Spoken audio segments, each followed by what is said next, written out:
Today, we're going to talk a little deeper in regards to some of these fake content creators out there putting videos together that are fake, like I just touched on. I spoke about it in this video a couple of days ago, talking about a pack break that the great curator did with Mojo Sports, Dap Sports, and Prism God, and how off the back of that, the great curator came out and mentioned that it was all fake and it was all for show. And the main purpose of me in that original video was to talk through the fake content and highlight how it might indicate there's some other fake content out there.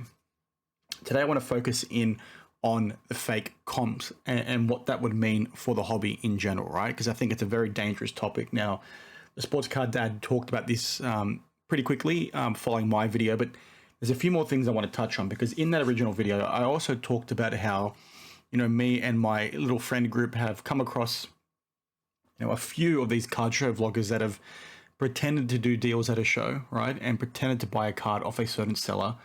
And then a couple of days later, or at a different show, the following couple of weeks, that same seller still has that same card in their table, or they've got it listed online. And I didn't delve a little bit further than that. And the thing I want to talk to is the potential implications for, these fake comps. Now, a lot of people sort of came at me after that video and basically said, well, Daniel, it's entertainment. Nobody really believes what they're doing anyway. What impact does this have on the rest of the hobby, right? Why is this a bad thing? And when you think about it from the perspective, right, where you've potentially got people going to these shows, doing these fake deals, like we can talk about that Kurosawa 1-of-1 Superfractor that the great curator apparently sold to Dap Sports for 15 grand. You got to think about what kind of implication that sale of that one card might have on the rest of the Star Wars market, right? The Star Wars market sort of boomed after that. So again, this is all hypothetical because we can't prove, whether or not that's the correct amount that card sold for. But given that we know these two guys have already collaborated on something that was fake to try and deceive you as a viewer, who's to say it hasn't happened elsewhere? And who's to say if that did happen, each of those guys didn't have positions in the Star Wars market, as an example, that they then offloaded by pretending to agree to sell a card at a certain price, right? Those are the things you need to think about. You also need to think about, these card show vloggers that are potentially going to shows and implying they've got a comp, right? It's no different to shill bidding, like the Sports Card Dad basically said in his video. If they come up with a fake comp, like I've got a Dragon Ball Z card here that I'm sending off to PSA, very rare. Let's say I go in a video and say this card's worth $1,000, right? It's not, but let's say it is. Then off the back of that, some Dragon Ball Z fan says, wow, that's pretty cool. I think I've got one of those in my collection. And then they go ahead and list it on eBay. And then yes, that listing might then get, a realized value off the back of it. But in the interim, what if I'm somebody that's trying to sell it and I've got now that fake sale from the card show that didn't actually happen? I list my other card of that for sale and then somebody else pays it thinking, what, I like what Dan does. The fact that he bought it or sold it indicates that he thinks the market is a little bit strong. I'm going to sort of follow what he's doing and also, buy it or sell that card or buy it to try and keep as an investment, right? And then next minute, it's not actually worth that much. So then you get burned, right? Because nobody else really appreciates it because it was a fake comp. Now, obviously, a lot of things would have to transpire for something like that to actually happen. And yes, like I said, you still need two parties to make a transaction. So even if they do create a fake comp, if you're still getting two people off the back of that making a buy or a sell, that's a legitimate transaction, even though it's off the back of something that was a lie in a video. Now, hopefully that just made sense, but I think you guys get, where I'm going, how this is a very dangerous road to go down. As the Sports Card Dad said, this is no different to shill bidding on an auction. And I'm very curious to see how much of this has actually happened within the hobby over the last couple of years. I think I touched on in my video, you're a little naive if you don't think it's more widespread than only a couple of people, right? There's been talks around, certain card show vloggers that, again, I'm not going to name names, but a lot of this stuff has come up. And if you think some of the things that have happened in the hobby over the last couple of years, there's issues across the board. Some of these issues are so pervasive. We've seen this stuff with Whatnot now. You've got guys in almost every pocket trying to manipulate things and take advantage of situations. You're pretty naive if you think it's not happening here. And I'd be curious to understand truly how widespread it actually is. How many comps are actually out there that are faked?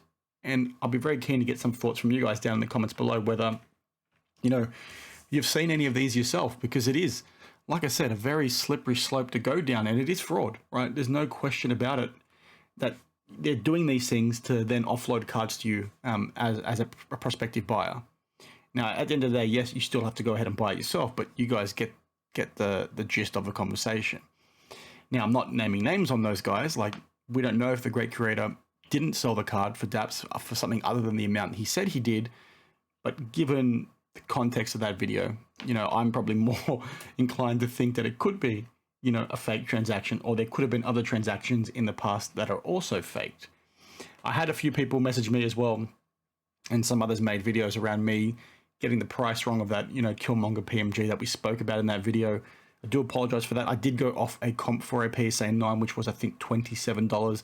I think others since then are a little bit higher, around $80. But irrespective, if we go back to the original video where he put that valuation of a $1,000 card in there, a PSA 9 to a 10 is still not going to be that 10, 11x that he's sort of implied in that situation. Now, again, some other people have said, well, why are you getting angry about that price point? And why are you getting angry because the content was fake? It's not the point. We wouldn't have known it was fake, unless the great creator didn't get pressured, like I said in that video, to jump on his live stream and say, guys, stop coming at me for this, ridiculous PMG pricing. It was all fake. Just get over it. That's why he's done it right. He's trying to shift the narrative away from what he's actually done wrong. And I'm probably not going to talk about this guy too much anymore. I think I've said that before. It'll only be if something crazy like what just happened transpires again. I think he's a bit of a narcissist, to be honest, and I don't like calling people names. I don't like hating on people, even though some of you might say, well, Daniel, you talk about people every now and then.